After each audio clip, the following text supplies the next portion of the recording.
So this is just about 22:05 hours GMT, London, UK.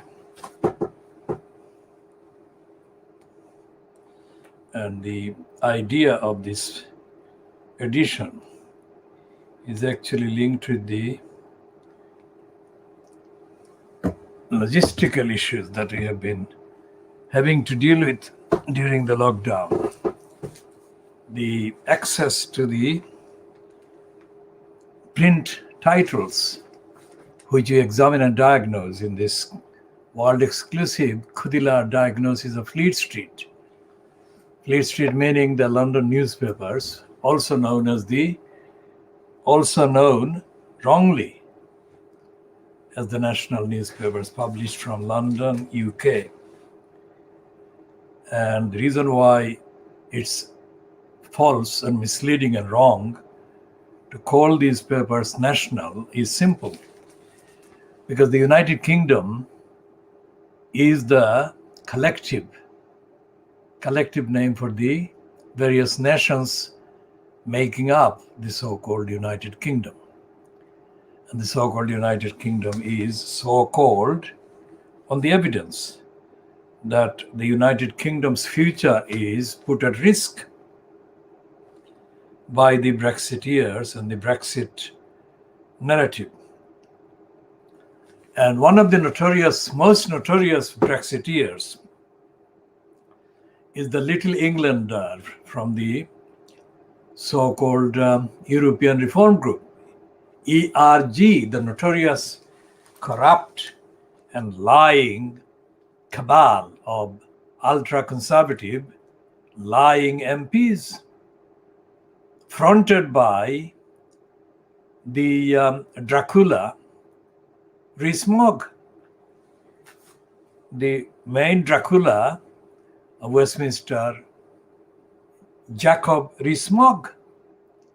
And they're now saying that even after the Brexit so-called agreement with the European Union, the part of the agreement about the Northern Irish component of the United Kingdom should be disregarded.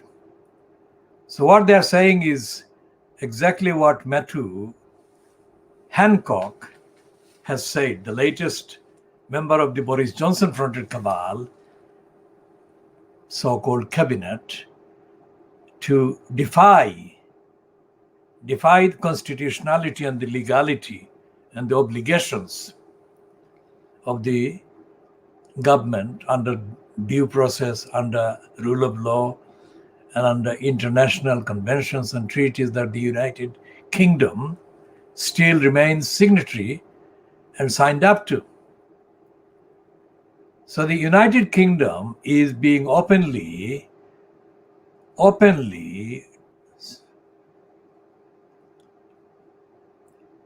disregarded and destroyed and undermined by the very people who said that after Brexit, the UK would be stronger in every respect. And Johnson repeatedly claimed that the United Kingdom would be fiercely protected and that the rights of the United Kingdom, people who are residents in and members of the Northern Ireland kind of society and constitutional component, would be defended and upheld at all costs. When Joe Biden in the USA was still waiting to be inaugurated, he suggested, or he made clear, although in brief kind of statements, his support for Northern Ireland and especially the Good Friday Agreement and the peace treaty that has resulted in the ceasefire, which has lasted now for almost 20 years. And the Brexiteering morons are now challenging in effect, the Good Friday Agreement and the ceasefire, and they're in effect declaring war on the streets of Northern Ireland again, or threatening to. or they're poised to. So this is the first edition of the day, Thursday, 25th of February 2021, in which the Khoodeelaar campaign carries out the world-exclusive diagnosis of Fleet Street. We don't say diagnosis of British politics. We say diagnosis of the British newspapers, collectively called Fleet Street papers or Fleet Street, for the simple reason that discussing and diagnosing Fleet Street is a wider scope than discussing just, quote, British politics that is based on the utterances and the lies and the fabrications and the corruption evident and embodied in and personified by the likes of Boris Johnson and his cabal. And his cabal definitely includes the ones that are now issuing new threats to the future of the United Kingdom, and especially defying the precious peace that was obtained by the Good Friday Agreement in Northern Ireland. And the evidence of the corruption and the lying and the violations of international obligations by the United Kingdom regime is more reliably accessed by looking at the contents of the Fleet Street papers, which are collectively agencies of the propaganda and the narrative and the agenda that suits the purpose of the Boris Johnson fronted cabal, whether it's including Jacob the Dracula Rees-Mogg or not including him as such. The purpose of this diagnosis, which we have been carrying out since July 2020, when we began broadcasting the KhoodeelaarTV Channel, is as follows. One is to do what we just outlined and summarized and updated. That is to examine the contents of the British politics, so-called, by looking at the narrative and the agenda as carried in the Fleet Street publications. And secondly, to show daily evidence, exact evidence by citation and reference, of the fact that poverty and denial of rights and denial of opportunities that are otherwise guaranteed according to the various international conventions and agreements that the UK remains signed up to.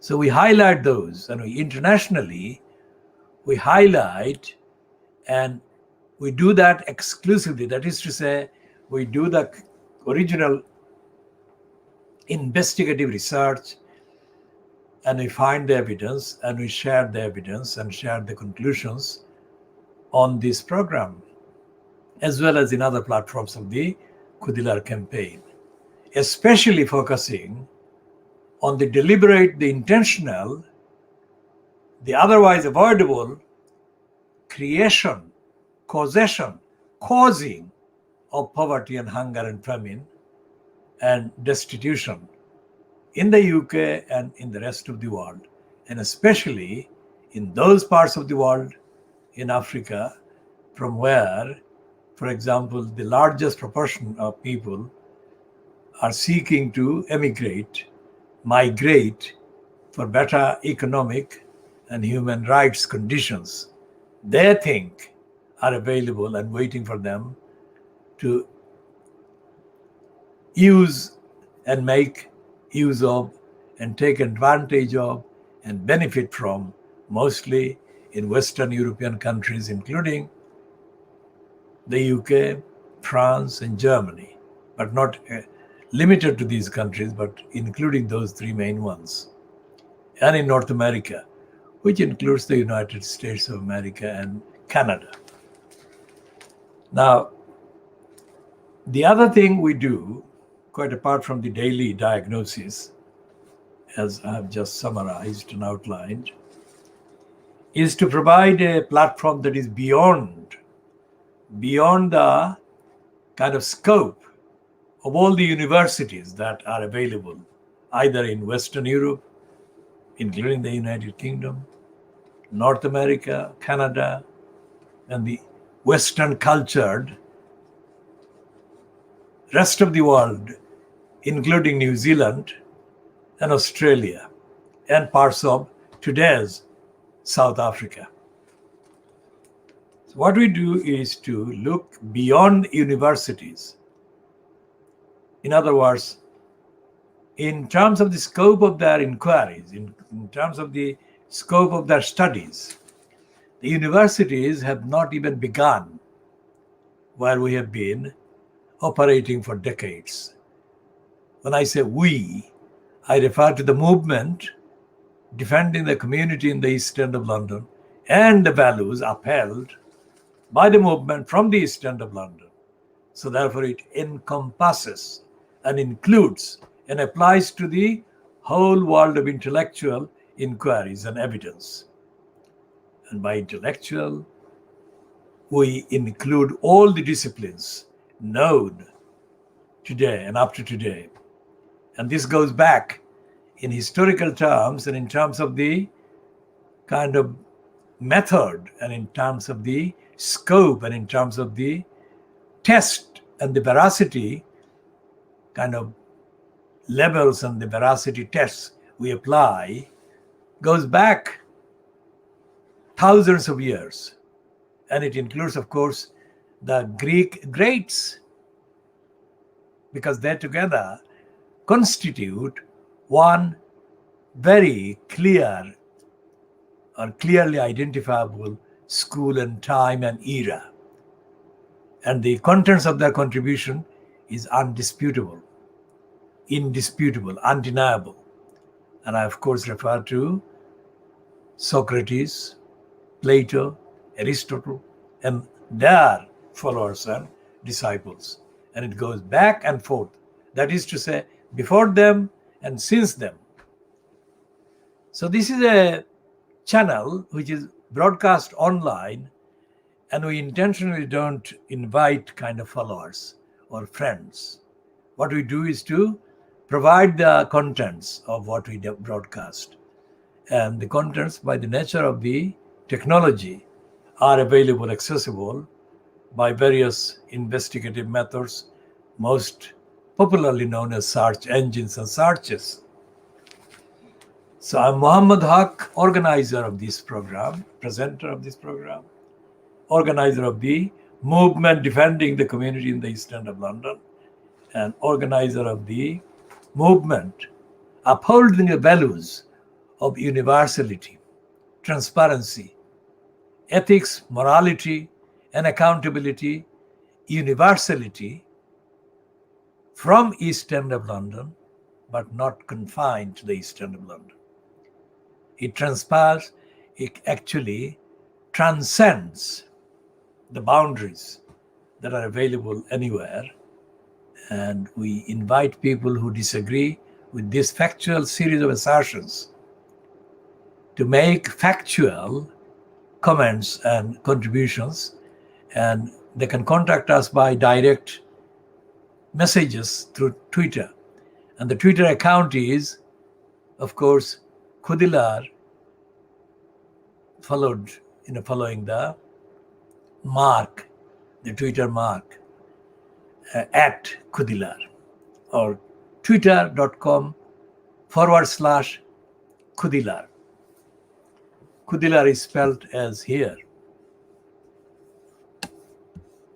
We shall be repeating the spelling.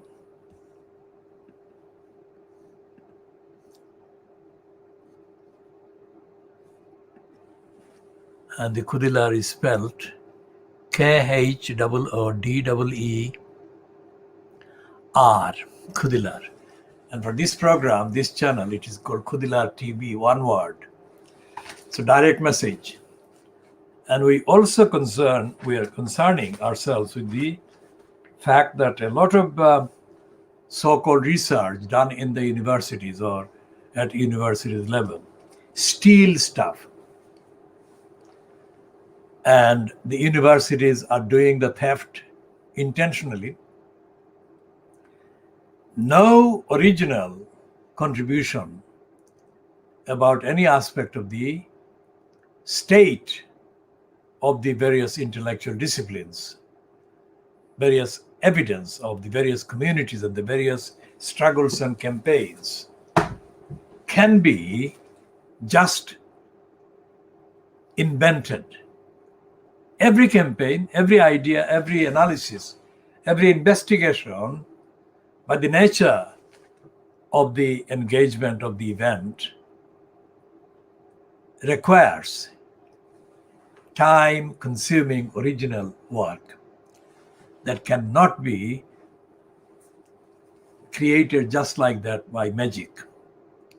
It involves every aspect of life, human life, and it involves every value that is worth upholding. Every good value, every value that is opposed to darkness, singular or collective. And every value has to be attained, accessed, identified, affiliated to by engagement of total dedication to the truth over a period of time. It cannot be done by a period of days, weeks, or even months, or even years.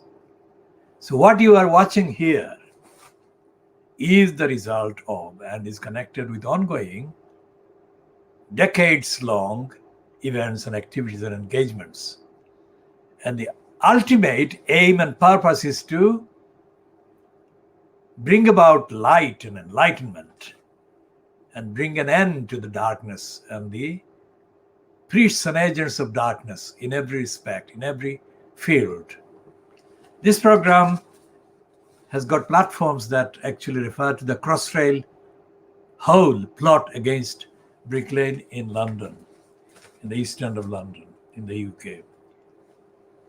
Because of space allowed by the various platforms, we only give a very bare kind of summary.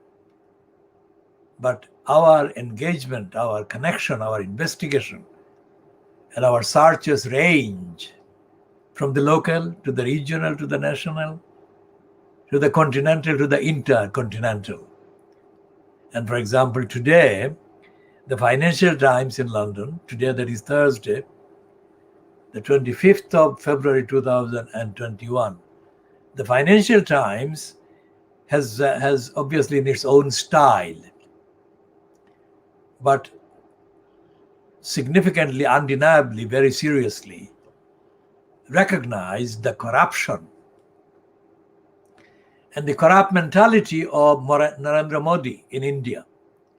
Modi is, if you like, the most poisonous liar and pretender. Look at his kind of symbolic kind of raising of his arms on his head. That is appealing to the barest, brazenest emotions of the Brahminist ideology. And what the Financial Times is saying today, 25th of February 2021, is that Modi, well, it's not using the word disgraceful, that is what the Financial Times is meaning. Narendra Modi has disgraced himself by naming India's largest stadium after himself. So it's now Narendra Modi Stadium. No pretending there. This guy is beyond condemnation on the evidence. And he's disgracing the idea of democracy in India, which the Western media, especially Fleet Street and including Fleet Street, and unmistakably by Fleet Street, has been peddled as the world's biggest democracy. Well, the biggest, of course, applies to India in terms of the number of people, the number of people affected by starvation, hunger, and lack of liberty and lack of freedom, lack of access, lack of equality.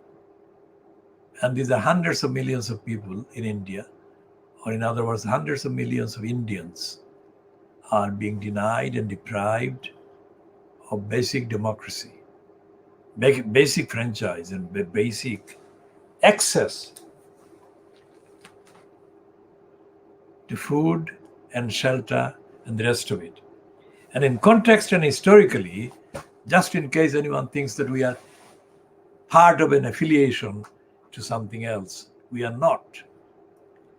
Modi's mantra has been that anyone who challenges his lies and lying and his corruption and his illegality is part of an international conspiracy against what he claims to be India.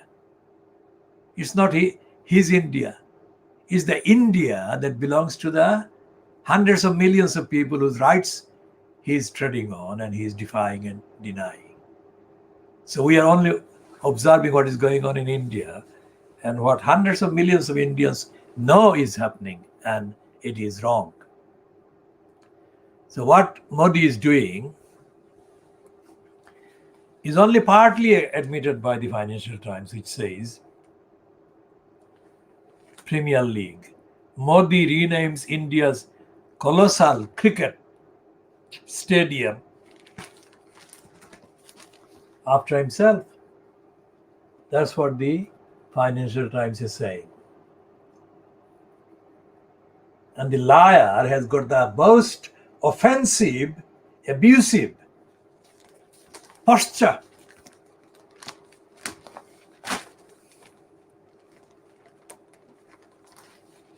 And India has got so many newspapers and media outlets, and they're not a single one of them is coming anywhere near telling the truth about the outrage and the violations being committed daily by Narendra Modi. So the Financial Times today has got that heading and that picture, and the actual text underneath that is given a byline of Benjamin Parkin in Ahmedabad and Amy Kazim in New Delhi. And they're saying in the first paragraph, Narendra Modi has renamed the world's largest cricket stadium after himself in a rare move by a living leader to champion projects designed to celebrate themselves. The renaming of the site overshadowed the inaugural India-England match that began yesterday at the world's largest cricket ground in Ahmedabad, Modi's political hometown in Gujarat. Remember, less than 20 years ago, Modi incited, colluded with, and was complicit in the massacre of Muslims. And he remains overdue for trial for crimes against humanity to this day. So the Financial Times goes on. What I've just said is not contained in that piece, but I've just added as a contextual clarifier and explainer. The Financial Times continues, the venue has been rebuilt for 110,000 spectators. Modi has sought to use signature projects, such as building the world's tallest statue, to project himself as India's most powerful leader in decades. Now, let me just say this. When Modi is done, that is to say, when he is fallen, his crimes will be listed in very spectacular details. And they will rise the details, the evidence of Modi's lies and corruption and hatred will rise beyond the highest statue, highest structure he has been allowed to create during his occupancy his illegitimate, corrupt occupancy in that post. It's quite stunning, said Rono Joyshen, a senior research fellow at the National University of Singapore, who said the symbolism, the largest, the biggest, the best, was central to Modi's brand. The renaming of the stadium drew praise from Modi's followers and bemusement from his critics. It's not bemusement, they are lying. The Financial Times is severely understating what is happening among the critics and the opponents of Narendra Modi in India. World's largest stadium dedicated to the world's largest personality. Preeti Gandhi, who is in charge of social media for the women's wing of Modi's ruling Bharatiya Janata Party, wrote on Twitter. Now that name is quite significant. Gaurav Pandey, who runs social media for the opposition Congress party, called it the height of narcissism. Page 20. Now that's only the beginning of what is being said in India. The height of narcissism in the biggest, largest populated country in the world.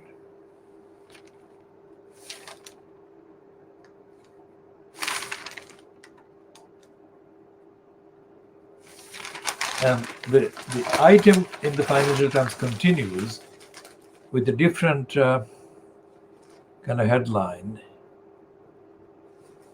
And it's New Delhi Notebook by Amy Kazim. Amy Kazim looks like a Western woman. So India turns to private sector to boost vaccine drive. And she says, this Amy Kazim says, I first arrived in India in the mid-1990s at the tail end of its socialist style license Raj. New Delhi was relaxing control over the country's economic life, but basic amenities, long and monopoly of the state providers were still in short supply. Getting a phone line installed into my New Delhi apartment in an upscale neighborhood in the heart of the capital took about 4 months, and an all-cash facilitation fee. If my cooking gas cylinder was empty, replacing it could take days.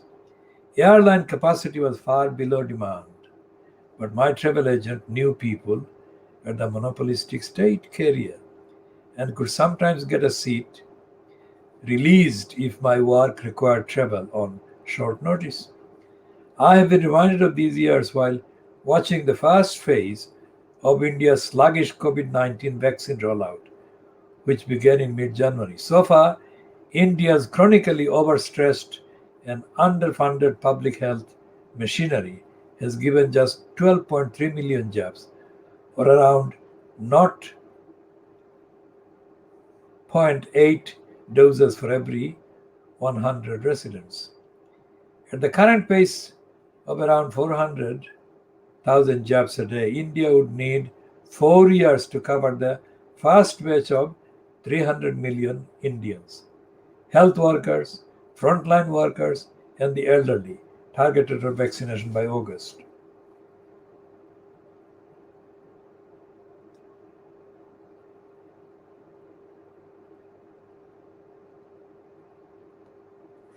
And Amy Kazim is praising Narendra Modi. So therefore, as we say, Financial Times is another lying outlet in Fleet Street. And the Financial Times is lying about Britain as well, the British government promoting Boris Johnson in a piece by Diana Coyle in a column called Society. The headline is Optimism about the economy is so important. So it's all fraud.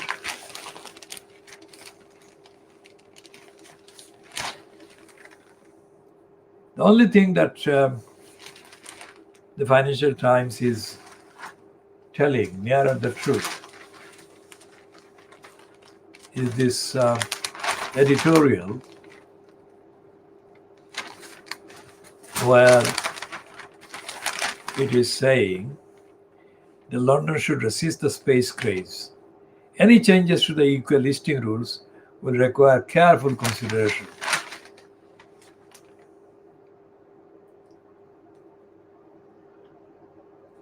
Not space specs. A comprehensive approach that considers financial rules in the round is needed to ensure the City of London as a financial market retains its appeal. Specs may be today's hot fashion, but they're not new, and few are likely to prove enduringly special. Now, to us and to the cause of the victims of genocides and violation of human rights, Financial Times has got today a big read about Burma. But before reading from it, we certainly correctly can predict the contents. And the contents are suitable for the backers of the leader of the genocide of the Rohingyas, Aung San Suu Kyi, because the Financial Times, as part of the so-called respectable wing of Fleet Street or Western printed media, is part of the narrative that despite her leading the genocide against the Rohingyas in 2017, Aung San Suu Kyi remains essentially a Democrat. Now that is a crime in itself, and the Financial Times clearly needs to be prosecuted along with the other Fleet Street outlets and the mainstream so-called media in the West for repeating the genocidist lies of Aung San Suu Kyi, the lies that she uttered from 2017 onwards. First of all, she denied that genocide took place, but then she contradicted herself in the next move, which said that there was no discrimination against the Muslims in Burma. And the third one was that the Burmese Muslims were not Burmese at all. So this coup, as we have been saying from the beginning of the news reaching the West or being advertised in the West, to retrieve and to re-establish the image of Aung San Suu Kyi as a Democrat. That this coup, unlike the others in the past, let's say past 60 years in Rangoon in Burma, this coup was one organized by the supposed victim of the coup.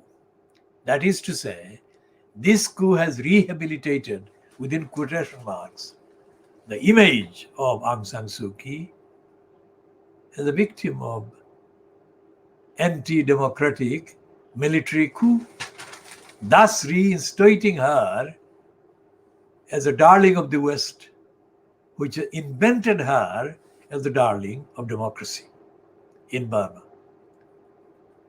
And all her crimes against the Burmese Muslims, the Rohingyas, whom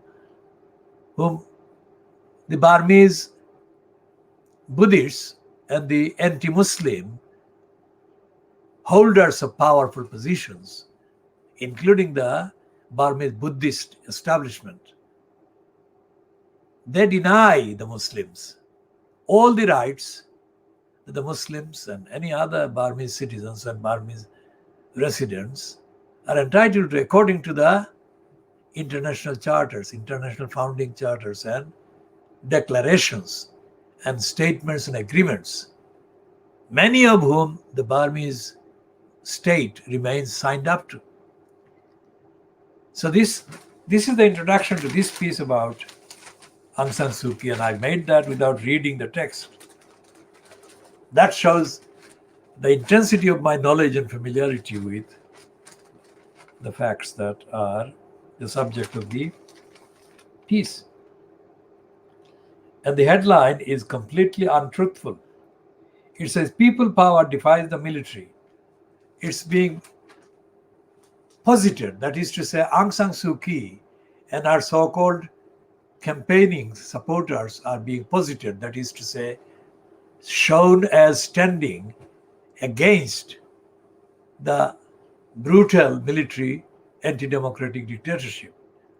That is a false position, and the false positing is intentional and is intentionally done with the knowledge and expectation which is being vindicated in the behavior of the likes of the Financial Times, that the Western media, like the Financial Times, would be playing as stooges for Aung San Suu Kyi and her genocidist military colluders who are now pretending to be against her and against democracy, while she is pretending to be against their pretend anti-democratic coup. The end result, the net result, the immediate instant result has been that the Western media has swallowed that lie packaged for them by Suu Kyi and the Burmese junta. Junta is spelled, of course, Junta, and it's pronounced junta. It's a Latin word and often used in the media as a group of military gangsters and military anti-democratic kind of couriers of agenda against democracy in normal circumstances. So the main heading, it says FTB greed, Myanmar, and the heading reads, in the shadow of rivalry between the US and China. Notice what they're talking about. They're not talking about Burma. That one is talking about US and China, which means that they are departing from the other narrative, which is that there has been an anti-democratic coup in Burma. But here they are departing themselves from that. And they're saying it's nothing to do with the coup in the Burma.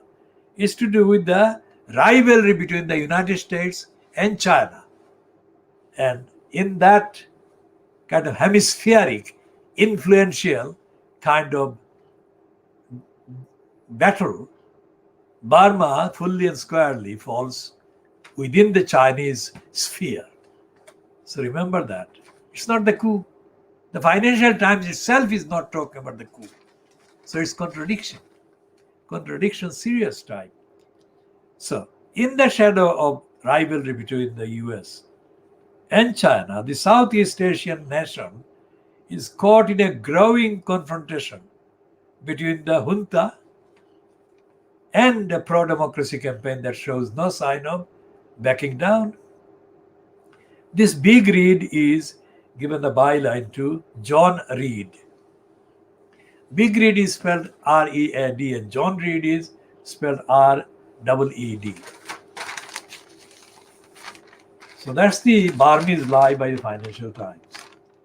And the lie is, of course, suitable, most of all, to Aung San Suu Kyi, who remains overdue for trial for war and crimes against humanity. For our leadership of the genocidal attack on the Burmese Muslims, massacre of the children, massacre of the innocent people, Muslim people in Burma, and then her repeated denial that it took place, and then her repeated justification for the anti-Muslim, anti-Rohingya hatred by the non-Muslim Burmese majority. Now, the Financial Times piece, the big read so-called, is of course accompanied by two pictures that suit Aung San Suu Kyi. The one in the bottom is of Suu Kyi, and one in the top is of the Democrat kind of campaigner who is wearing a mask and is painted as a Suu Kyi, as a symbol of Suu Kyi's supporters.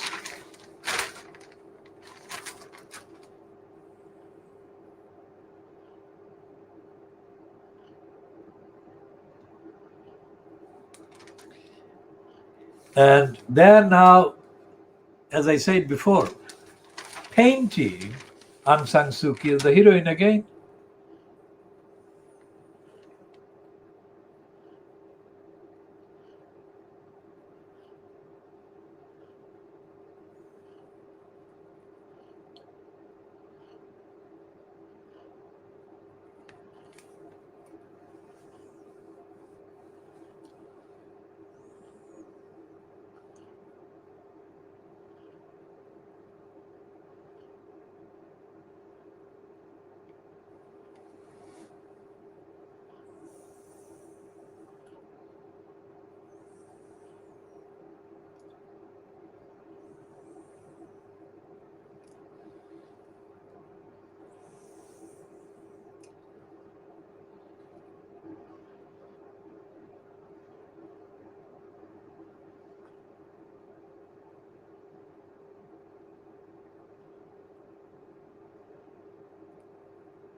And this is a piece about Aung San Suu Kyi throughout, and we don't need to read the whole thing. It's corrupt, and it's consistent with the general denial of equal entitlement to international protection if the victims of genocide are Muslims, if the victims of massacre are Muslim. And that is the case with this Financial Times piece. So we say that despite the heavy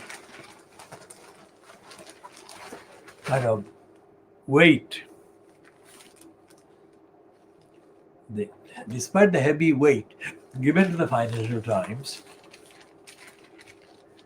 it costs 4 times the ordinary price of the average Fleet Street paper. But price apart, the pretension is very grave.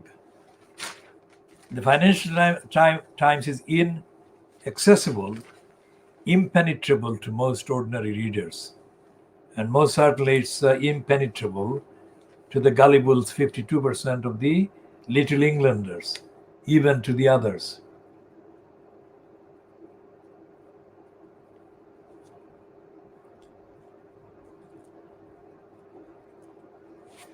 And the rest of the Financial Times is, of course, we have discussed the Financial Times as lying, propaganda for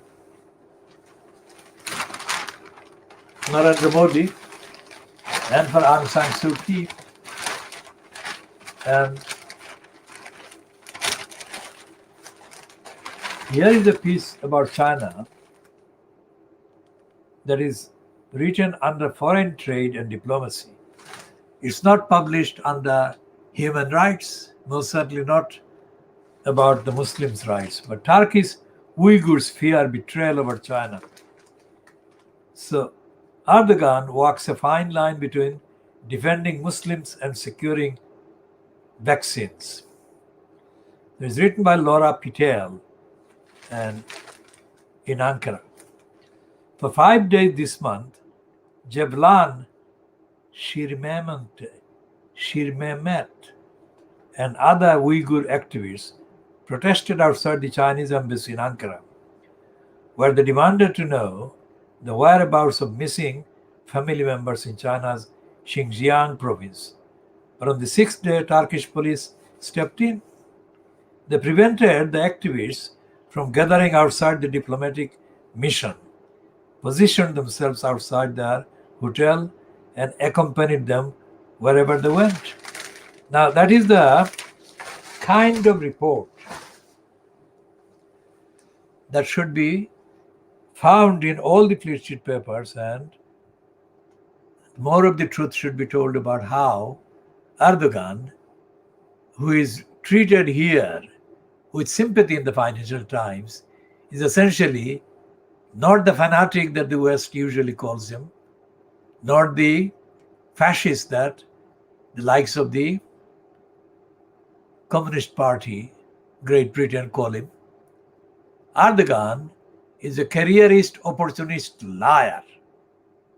And his betrayal of the Uyghur people and the so-called dilemma facing him between defending the Uyghurs and securing vaccines from China exposes Erdogan to the corest of core of his lying, careerist, betrayal, and opportunism. And this brings to a focus the real issues facing the victims of genocide and other violations of human rights, and the torture, starvation, destitution, and displacement that hundreds of millions of people across the world in Asia and Africa face due to the corruption of the regimes, whatever the color, whatever the faith labeling. And Erdogan could not be more clearly identifiable.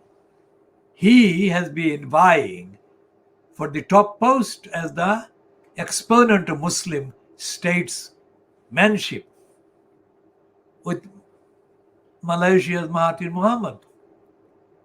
I first introduced Mahathir Mohamad as a kind of factor that should be treated with more seriousness than he was being treated with. In my presentation in 1981 of the discussion against racism at the UK-wide conference that I had caused the then CRE to organize in Birmingham, December 1981.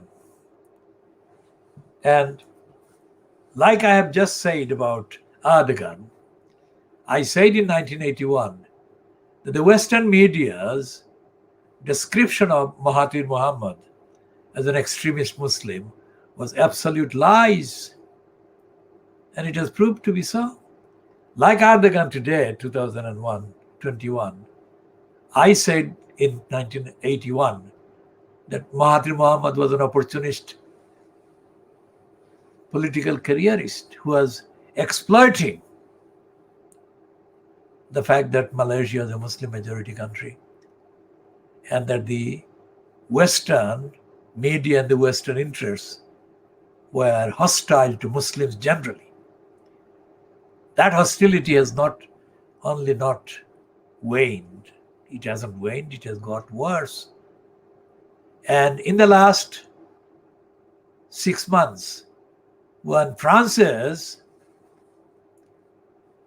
Emmanuel Macron discovered that the nationalist, racist, anti-Muslim Marine Le Pen was getting ahead in terms of the populist kind of appreciation, he immediately decided to become an anti-Muslim zealot, just in the style of Donald Trump at the end of 2015, leading up to his campaign for nomination for the election in 2016. So Donald Trump was not bothered about stopping Muslims, but making a claim that let's ban all the Muslims was the most potentially explosive, politically opportunistic appeal slogan that he could make and think of, and that's what happened. So in all these cases, and we go back to the characterization of Muammar Gaddafi by the West as an Islamic fanatic. Gaddafi was not an Islamic fanatic at all. And most certainly the Assad family never have been anything other than anti-Muslim in Syria. And yet Assad is being portrayed by the West as part of the extremist kind of threat to the West, extremist Muslim threat to the West.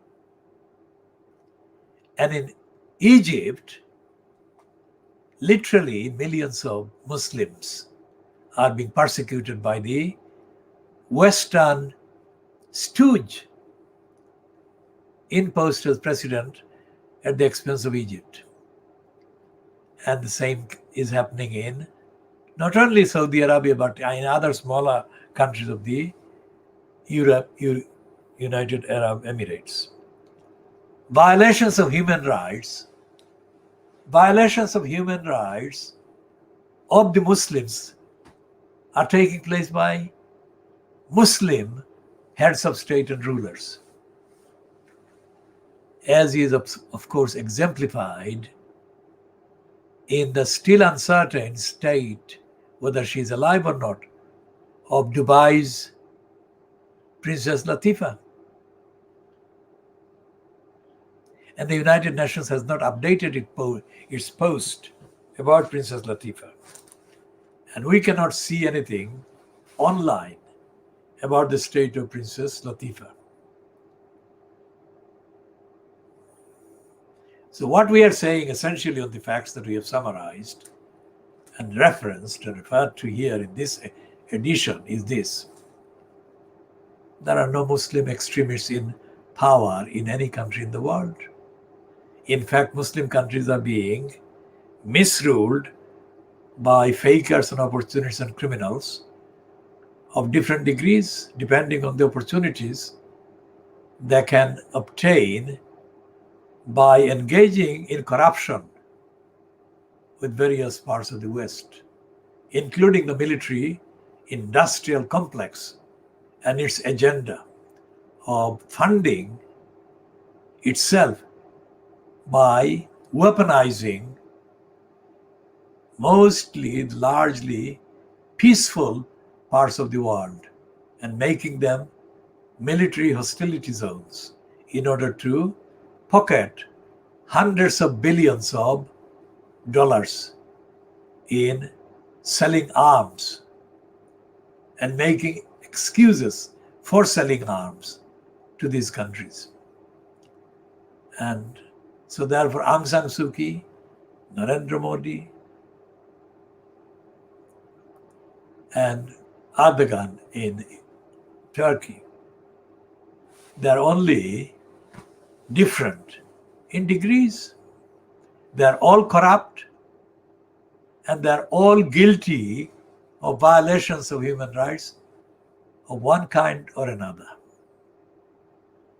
And the Uyghur Muslims in China are the latest example that even as brazen and as open as the genocidal attacks ongoing against the Uyghurs may be, their champions, such as Erdogan, are colluding with their persecutors and the violators and their genociders. So that's part of that part in today's Diagnosis of Fleet Street. And we shall update on that in due course or due courses. Let's check what the other Fleet Street papers are saying. Well, they're lying, but what lies are they perpetrating? And what words are they using? Daily Mail today, Thursday, the 25th of February 2021, is saying that after Boris Johnson's slow road to freedom gets set for Rishis, that is, Rishi Sunak, the UK finance minister, who is actually hedge fund manager. And they're giving him credit in advance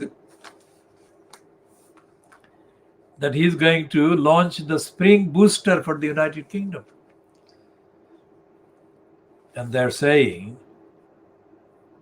their political editor, Jason Groves, is saying, Rishi Sunak will use a giveaway budget next week to pave the way for a post-lockdown boom. Now that's a pack of lies. Don't want to repeat the contents of the pack of lies, but that is a pack of lies.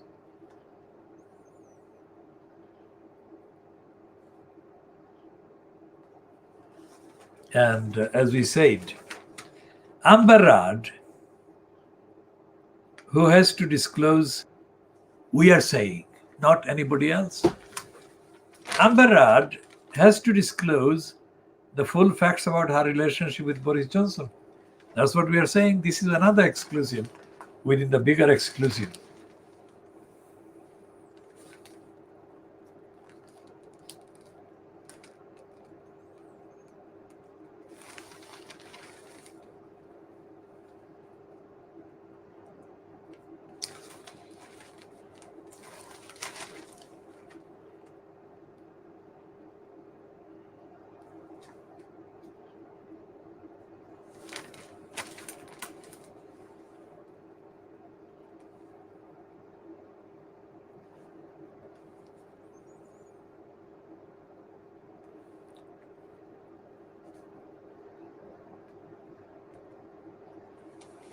And the corruption based on COVID opportunism is exposed in the behavior in the business tricks by Gwyneth Paltrow, who has launched herself as a business provider of a cure to COVID. Can you believe this? And weirdly enough, the Daily Mail, which itself was guilty of the propaganda it now says it is campaigning against over the child sex abuse surrounding the Nick allegations. It is now saying that Priti Patel demanding MPs probe, that is, investigate the Nick shambles. How can MPs investigate anything? And on pages 14 and 15, two-page spread, they're saying that Tiger Woods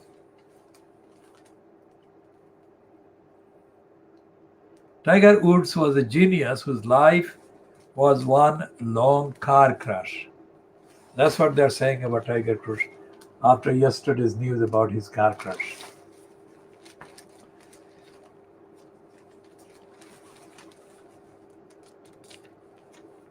And they're saying that Alex Salmond and Nicola Sturgeon were at war.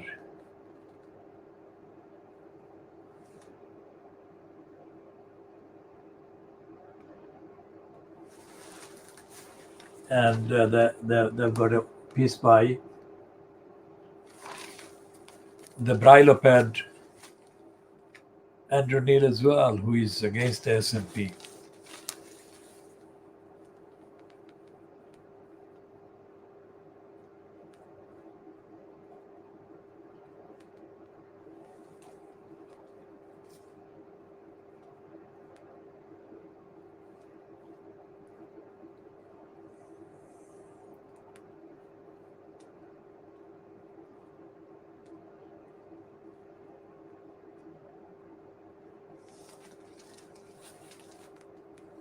And Sam Leith, the racist, crooked liar, is being described by the Daily Mail as the greatest novelist. He's being called one of our greatest novelists, says technology is the death of clever literary plots. In fact, says Sam Leith, it's made them more ingenious than ever. Now, Sam Leith is a crook. In 2006, Sam Leith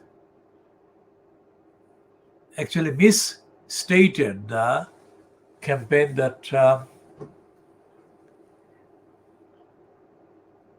we organized, myself and a few others, handful of others, against Monica Ali and her so-called book, racist, anti-Muslim, anti-Siloti book, wrongly, falsely, brazenly, shamelessly named Brick Lane, by stealing the name Brick Lane, which was a real street, real community, and real people she distorted.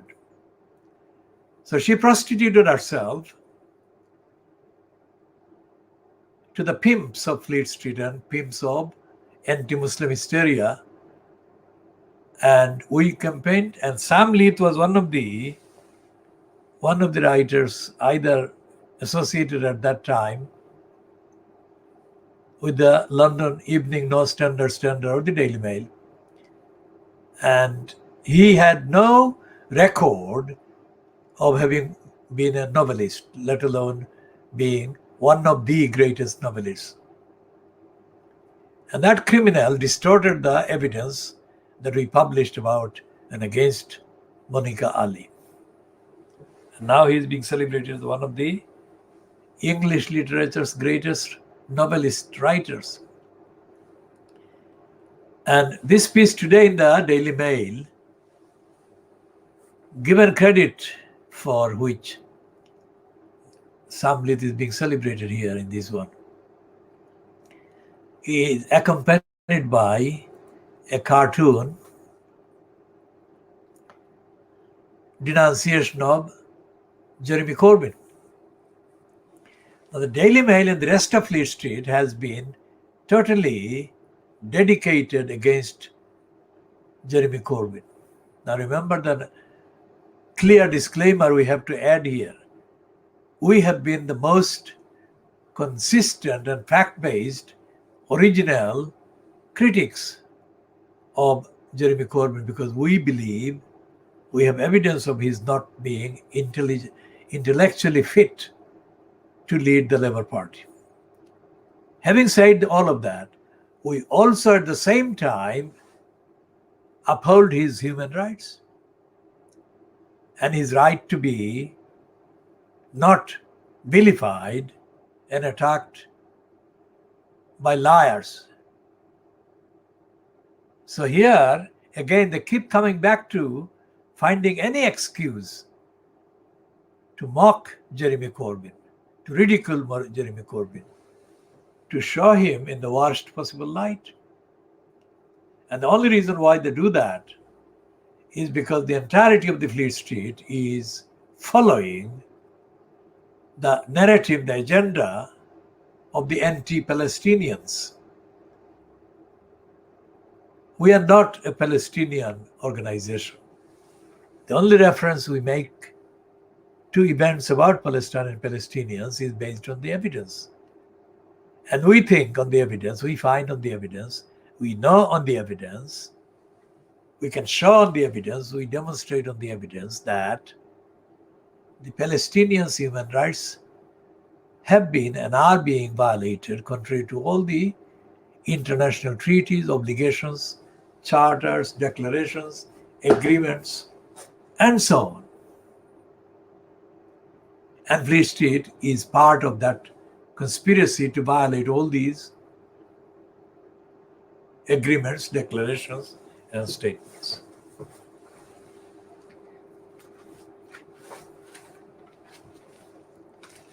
The Daily Mail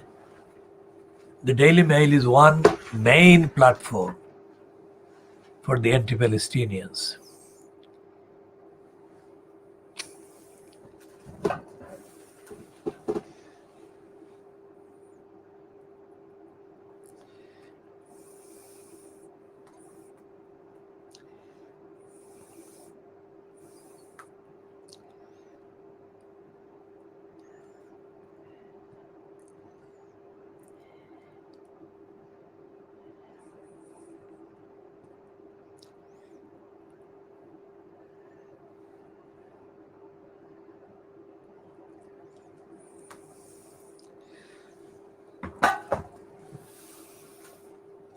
So what they're doing in the rest of Fleet Street about all these topics that we have either directly discussed, diagnosed, or in context referenced.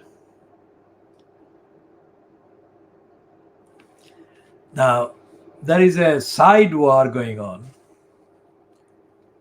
over Boris Johnson and his fiancée, Carrie Symonds, on the one hand, and her critics on the other.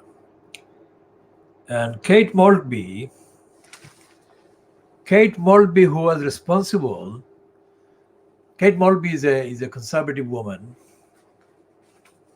a conservative bourgeois woman who got herself a platform during Theresa May's regime as Prime Minister in the name of England or Britain. And Kate Maltby felled, that is to say, brought down the career of a Theresa May cabinet member by alleging some sort of sexual advances made to her by one of Theresa May's then cabinet ministers. I mean, nothing of substance appeared anywhere about the man doing anything wrong. But his political career was over. Now, it's very important for us to point out this one. It is sexual innuendo that did it for that particular Theresa May cabinet member. The guy did far less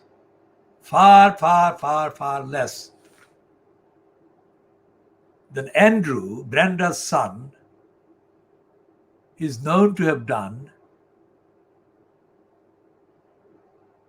as the sexual abuser of girls. Of course, these are all white girls that were procured for his consumption by the pimp, Robert Maxwell's daughter, Ghislaine Maxwell, acting as the pimp in collusion with her then boyfriend, Epstein.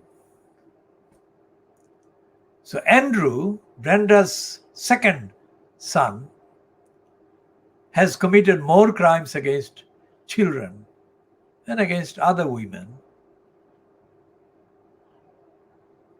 than this Theresa May minister ever did against Kate Maltby. But the power of the propaganda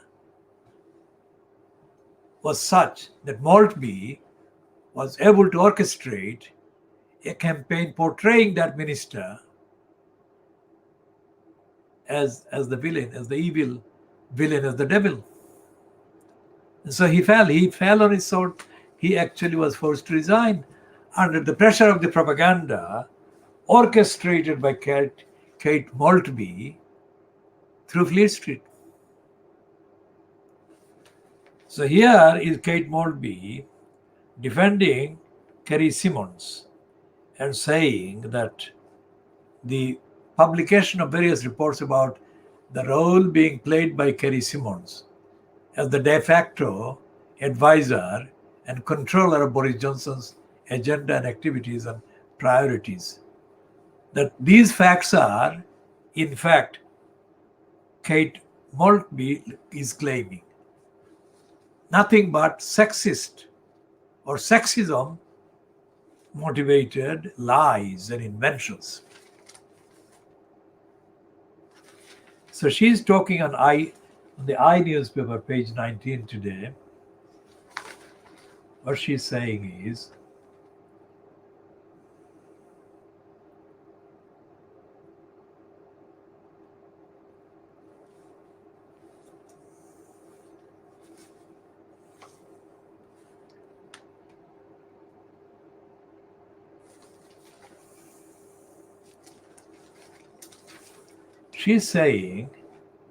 in the My View piece, that's Kate Maltby.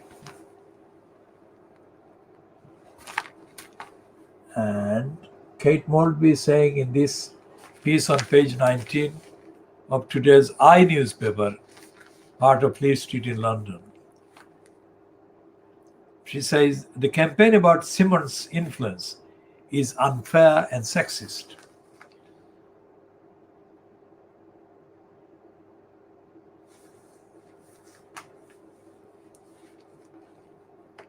Luke hates Oliver, so Luke quit. Oliver hates Henry, so Oliver quit. Henry likes Kerry. Simon likes Kerry. Kerry loves Dylan. Dylan peed on Katie's handbag. Katie hates Dylan. Dylan humped Dom's leg. Dom hates everyone. So this may read like the WhatsApp read about from the sixth form prom committee, that is Promenade Committee. Instead, it's a summary of the briefings pumped over this week by Downing Street operatives attempting to explain their recent changes in personnel. And it's Downing Street meaning essentially the administrative headquarters of the occupant of the post of Prime Minister in the name of Britain. Downing Street, number 10 Downing Street is a misleading name and a misleading title. It's one door marked number 10, which I have visited formally various times as part of putting in petitions that got covered, including on the 4th of May 1991, when John Major was Prime Minister, and I led a delegation and handed in a letter demanding millions of pounds in aid to help the victims of the Bangladesh cyclone that had hit the southern coasts of Bangladesh on 30th of April 1991. 30th of April 1991, and I went to number 10 Downing Street door, not in, and handed in the letter that I had written, just standing outside, handwritten letter outside in the main Downing Street. And the point is that Downing Street is like a big headquarters, and there are literally hundreds of people working in the department called number 10 Downing Street. To the outside world, people may not realize that. People may actually be misled by the propaganda. There's a simple, accessible address of a democratic prime minister. Nothing of the sort. It's an address that you go to and get photographed outside, but even that may be denied now to even myself because of the resurgent racist obstructionism that has been growing in the last 31 years, 30 years. It's on the 4th of May, we shall mark the 30th anniversary of that particular handing in of the petition at number 10 Downing Street. The result of that was that I was given the first item kind of coverage in the main evening news on the BBC television on the 4th of May 1991. And that visit to the Downing Street was shown live as a video in the first item, and that evening's main news was presented by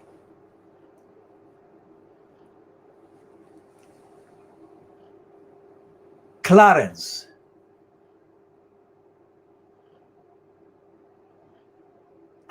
Is it Clarence Mitchell?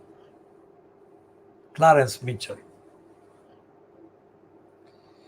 That was the item number 1, and that is the Downing Street. Now, this Downing Street has been populated by hundreds of employees who are supposed to be serving the Prime Minister of the day.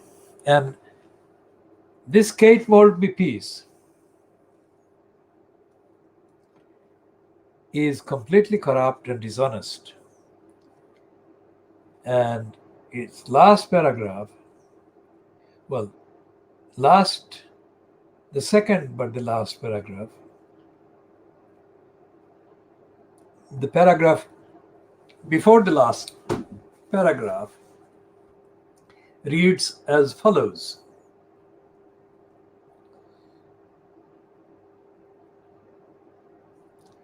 The real question is whether Finn and Newman, together with colleagues like Allegra Stratton, want to pull Boris Johnson's Conservative Party back from the populist outfit it has become, endlessly picking fights with the likes of Black Lives Matter.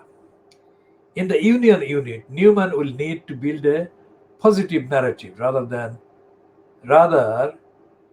than simply exchanging insults with the SNP. If Simmons helps on that course, it will be no bad thing. Although her new job with the Aspinall Foundation will divert her. Aspinall Foundation is a charity. We shall talk more about that later, or in due course, which may not be later in this edition. As for unelected advisors, it doesn't matter if they are the PM's partner or his chief of staff. At the end of the day, we elect the Prime Minister, and the Prime Minister alone is responsible for which advice he chooses to take. If we don't like it, we sack him. Now, that is Maltby's idiocy. Maltby is supposed to be part of the Oxbridge kind of background. We shall talk about Oxbridge shortly. And we shall show how shallow Oxford and Cambridge are and have been.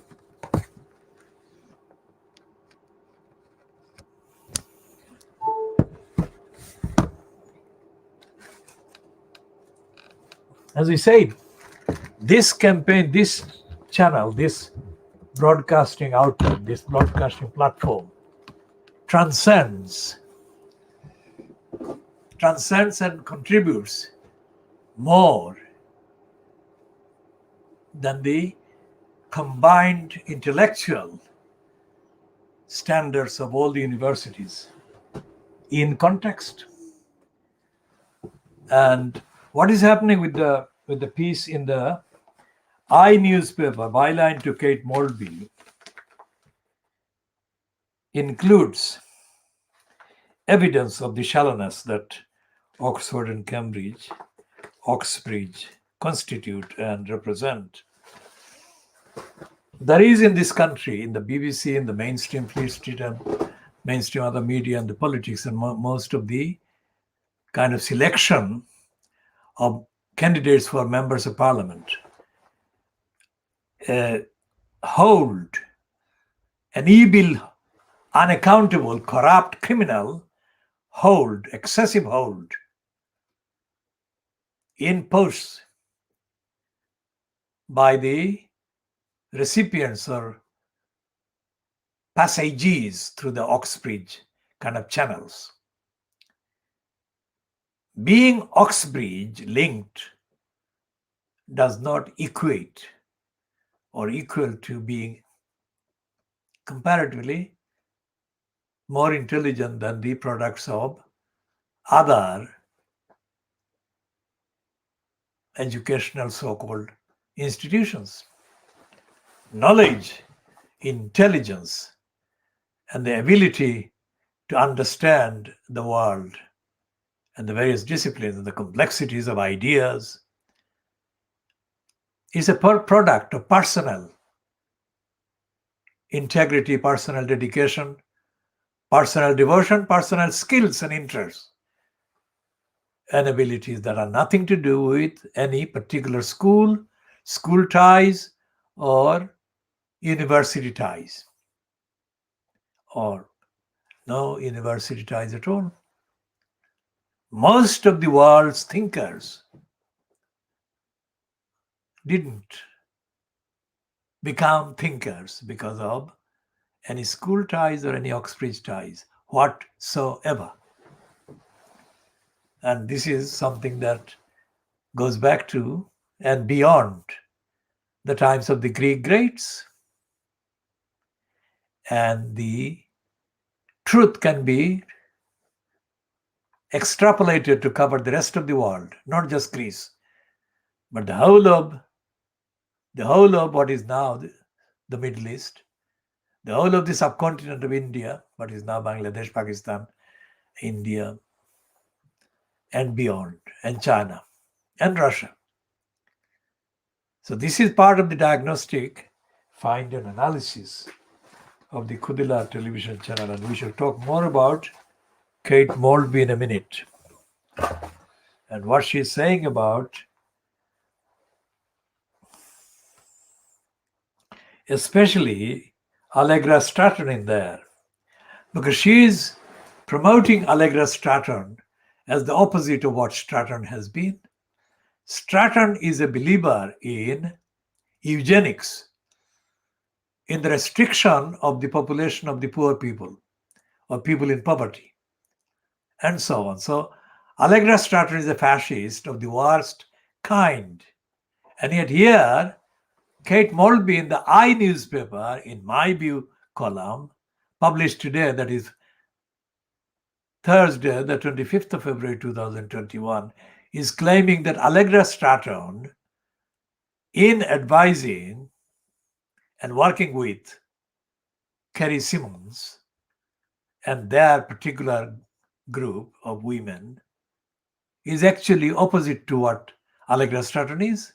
That she is trying to save Boris Johnson from sinking into the populist mire, the populist dungeon, that the man actually condemning Kerry Simmons, especially men like Dominic Cummings, are trying to create in this country with the frontage of Boris Johnson. So who is Kate Moulby? Let's see.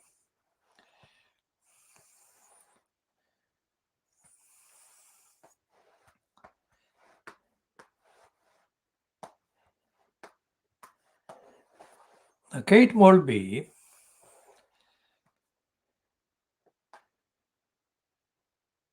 the result doesn't include a wiki entry immediately, but there is a short introduction to her. And in that introduction, it seems written in the first person, that is by herself. She says, I am a critic, columnist, and scholar. Okay?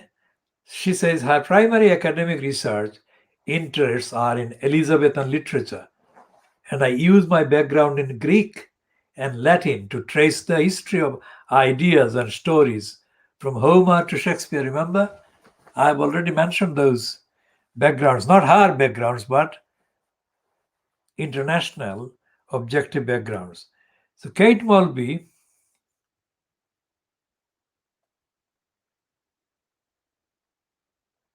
says that she is currently doing a PhD which examines the intellectual life of Elizabeth I through the prism of her accomplished translations of Latin poetry, her own poems and recently attributed letters, and her representations as a learned queen by writers such as Shakespeare, Spenser, and Sidney. And she says she is engaged with the ideas of the present as she is with the past. And currently, she writes a regular column for the Financial Times on the relationship between contemporary politics and intellectual culture. With particular interest in faith, education, and foreign policy, she has also written frequently for The Spectator, The Telegraph, The Guardian, The Times, Literary Supplement, The Times, and The New Statesman. And she goes on to list other things like she has appeared on Newsnight, Question Time, Women's Hour, Jeremy Vine, and all the rest of it. Does she mention the fact or anything to do with Oxbridge? Not yet, not found. But the point is that she is part of the bourgeois kind of bureaucracy and clans and cabals. And she is an accomplished self-promoter. And she achieved the destruction of a minister's career, not because of any immorality on his part, but the craft in her own self-promoting exploitation of genuine people's grievances against sexist male behavior, which she expropriated and exploited and got the man down. She is a liar and she is a criminal who is intentionally engaged in fabricating a series of personalities for herself under the guise of promoting liberal kind of thought, while she is actually being paid for writing lies, and the pairs are almost all of them right-wingers. That is an absolute demonstrated contradiction of this crook. The Kate Mulvey is a typical criminal in Fleet Street, and she doesn't have to be employed full-time. She has got a platform, that is enough, and she has got a platform in more Fleet Street titles than most of the Fleet Street staff members. We shall be diagnosing and updating on Kate Mulvey in due course. Now here is the Times newspaper owned by the biggest criminal, Rupert Murdoch, who owns Fox News in America, the New York Daily News in New York, and the Wall Street Journal, which he has acquired relatively recently. And he was, in propaganda terms, in media propaganda terms, the biggest propaganda agent of the biggest criminal hoaxer, Donald Trump, throughout the 5 years that Trump was active in promoting himself. So Rupert Murdoch owns the Times, and the Times is therefore and thereby completely distorted from the status it once had until Murdoch got his hands on it. in the mid 1980s. The Times was supposedly called the newspaper or the paper of records. That is to say, everything published in the Times was true, and if it was on the Times, then it was significantly, substantially of importance.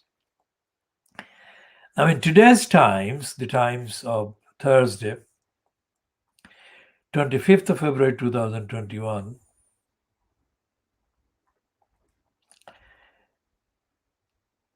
there are two items. One is the schools are told to work out their own exam grades, which is a very significant kind of event if it happens. And on the other is the top music festivals will go ahead, say organizers. And they're here running a picture of the Reading Festival.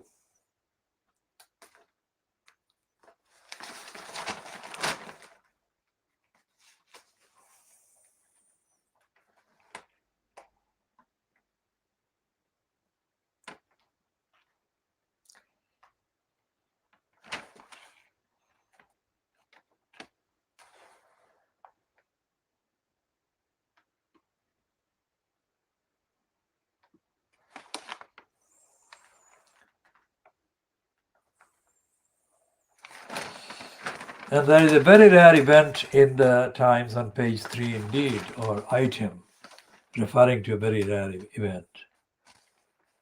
A child, a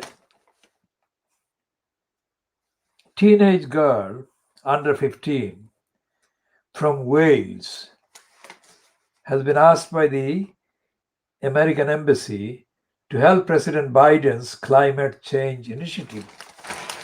We shall go to the details of that later. But that's a very rare event.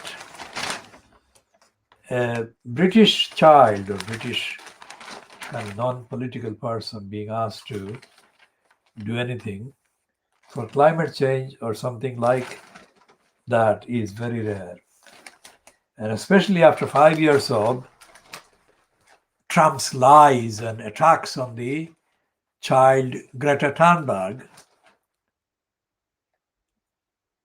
this initial kind of evidence of invitation by the current president of the USA to a child to do something the opposite to what Trump did is very significant in many respects.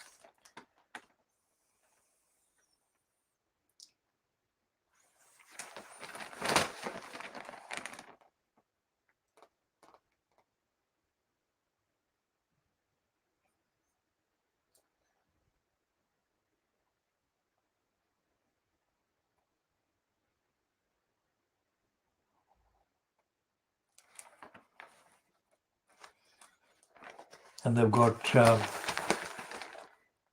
in the Times, we look at so there are continuing propaganda for the vaccine, including a piece that the vaccine's California variant is more contagious. What the Times is saying in all the items about the COVID is continuing the lies. It's not giving the information. We have been saying right from the start that the Fleet Street papers are not running the facts, the evidence of what the virus is doing, but the propaganda around the virus. The propaganda is designed to boost the electoral chances and the political kind of reliability that Boris Johnson fronted cabal won.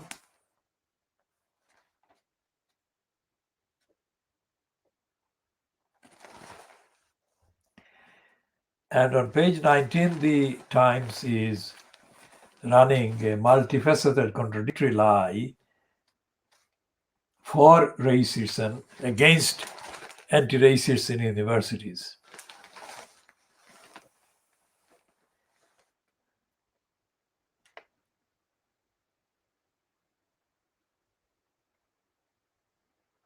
Now, sturgeon is a fish name, as is salmon. And there is Peter Brooks absolutely making fantastic use of the duo, sturgeon and salmon.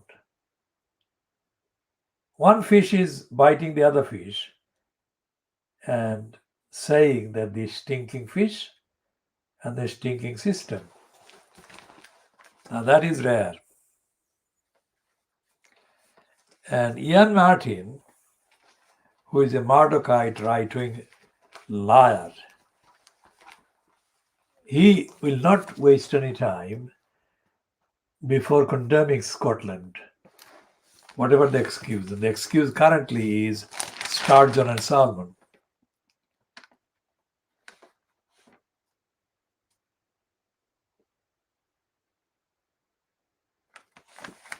And the Times editorial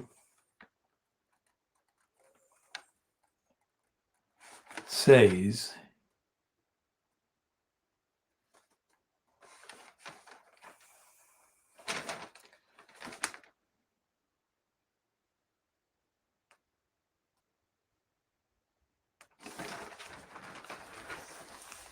that Boris Johnson needs to reform education like never before, but that don't mean education.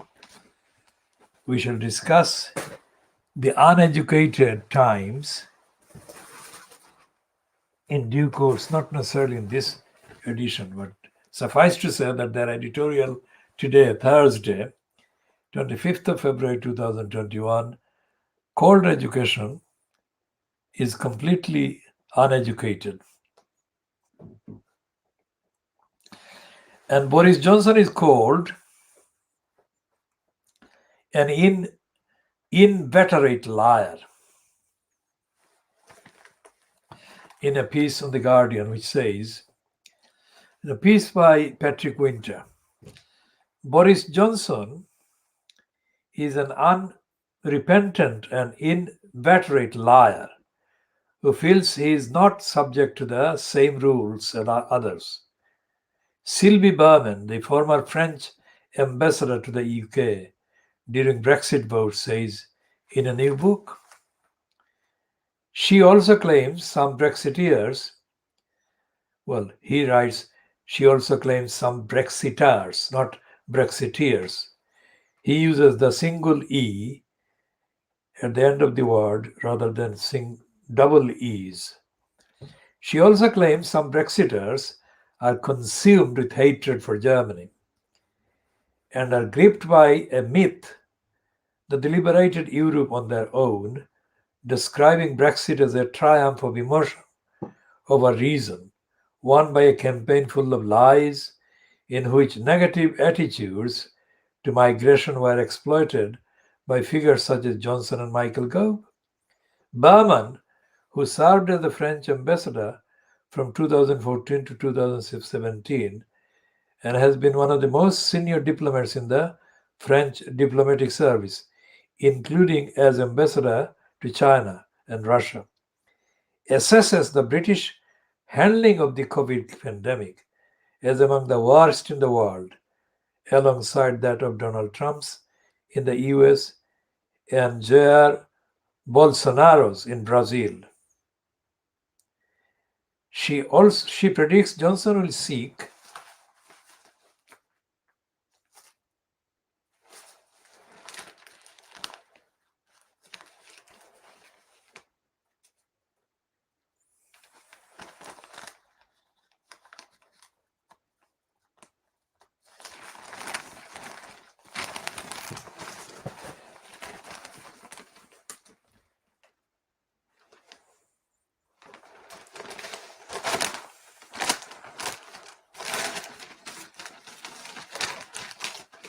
So the Barman predicts that Johnson will seek to use COVID to mask the true economic cost of Brexit to the UK. Now, this is the first time we have come across anything to do with that book or with that woman. But we have been saying for a long time that the disaster that Brexit is being hidden, covered up by the disaster or the disastrous handling by Boris Johnson fronted cabal of the COVID-19 and associated activities.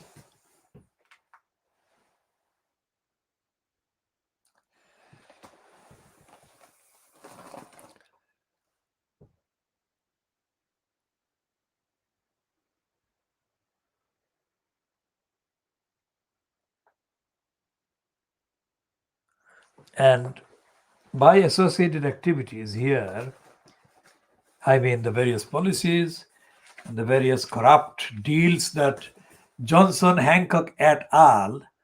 Have been making what billions of pounds with people who have contributors kind of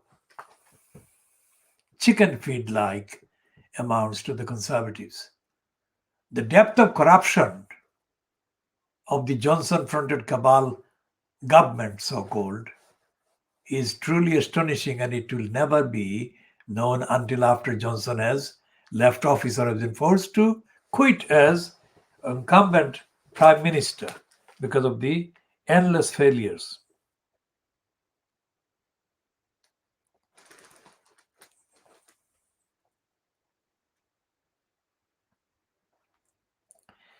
And Gwyneth Paltrow, I mean, the audacity of this criminal is unbelievable. What does she think she is made of? Is she made of Kohinoor? Indestructible? Tougher than iron? I mean, she is completely way overdue for prosecution for multiple crimes against humanity, against taste and decency. I mean, she's saying she has been accused of spreading misinformation. Let's read that one. It's a piece byline to Matthew Weber in the Guardian. Today, Thursday, the 25th of February 2021. And the first starting opening paragraph reads, Gwyneth Paltrow has been warned to stop spreading misinformation by the medical director of the NHS England after she suggested long COVID could be treated with intuitive fasting, herbal cocktails, and regular visits to an infrared sauna. But Matthew Weber spoils his achievement in that first paragraph by calling her Hollywood star. She's not a Hollywood star. None of them is a star. These are actors. Very different from star. I mean, what is the definition of a star? And this actor has been one of the most corrupt self-promoters, to the point of prostituting herself in the ways she has promoted herself. So a prostitute would not be called a star, would they? The Hollywood star who markets unproven New Age portions on her Goop website wrote on her latest blog spot that she caught COVID-19 early and had since suffered long tail fatigue and brain fog.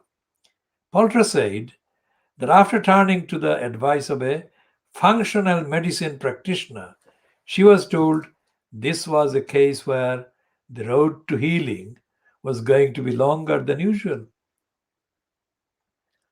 She then embarked on a keto and plant-based diet involving fasting until 11 a.m. every day, lots of coconut aminos, and sugar-free kombucha and kimchi. Paltrow goes on to recommend her brand's Madame Ovary supplement and Sidlip, the incredible herbal non-alcoholic cocktails. She added, I am doing an infrared sauna as often as I can, all in service of healing and the rest of it, which means that all the dedicated studies and investigative, examining, kind of educational probes conducted by thousands of people across the world for finding cure to various illnesses are for nothing. All you have to do is to be like Gwyneth Paltrow. What does she think her actual contents are, or constituent contents are? What is she made of, as I said before? She needs prosecuting fast. And anyone behaving as she has been doing needs prosecuting as well.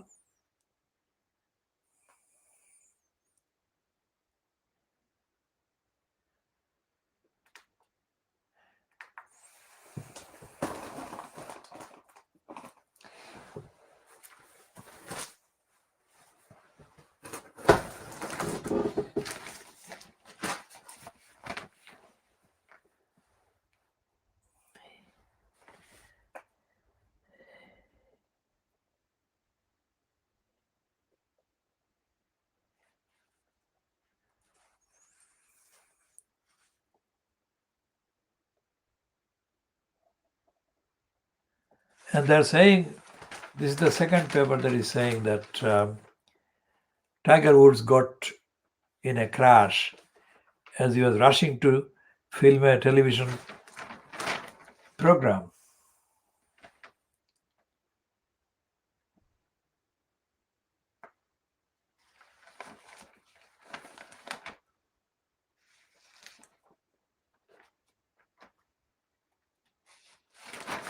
And on page 2, the Beaverbrook lying legacy, the Daily Express is admitting the fact that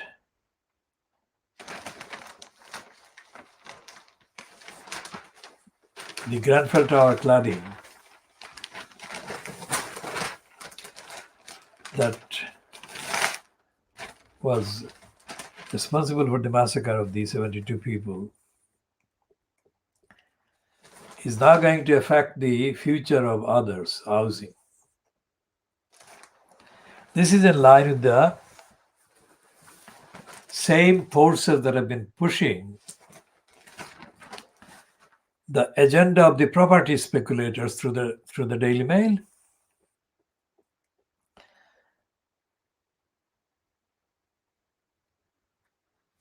And they're saying the same thing about the rights of the property owners. A far cry. It's thousands of miles away from the truth about the massacre of the Grenfell Tower victims, residents.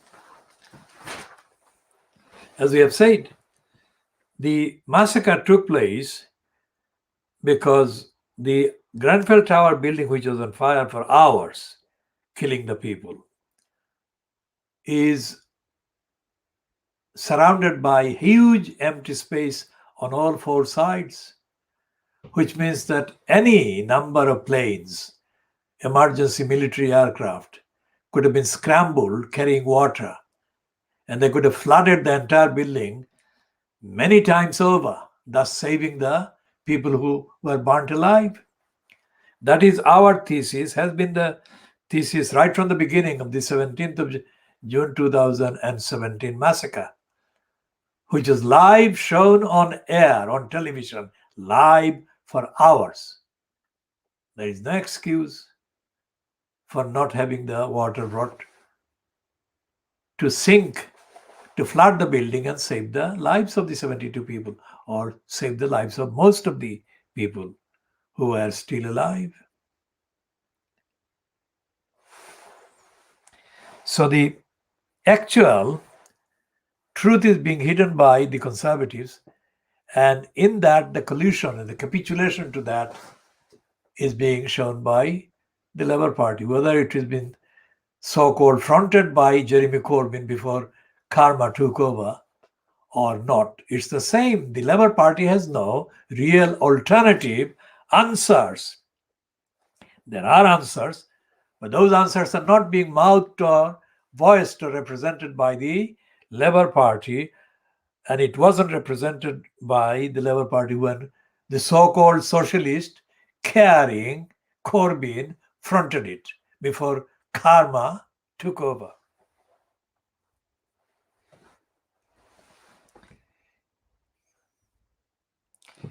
And the anti-tax brigade, the right-wing brigade, is of course being given the blanket promotion by the Express as usual.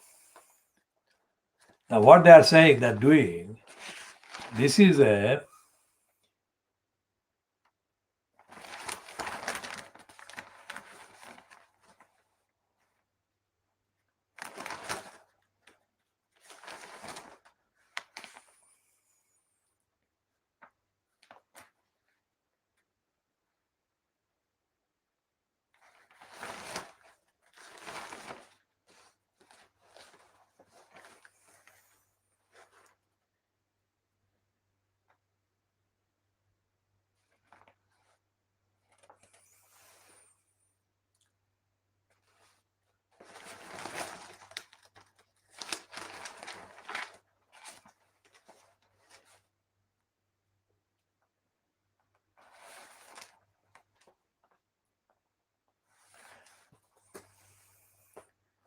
on page 11 they're saying that Tiger Woods was agitated moments before the horrific accident.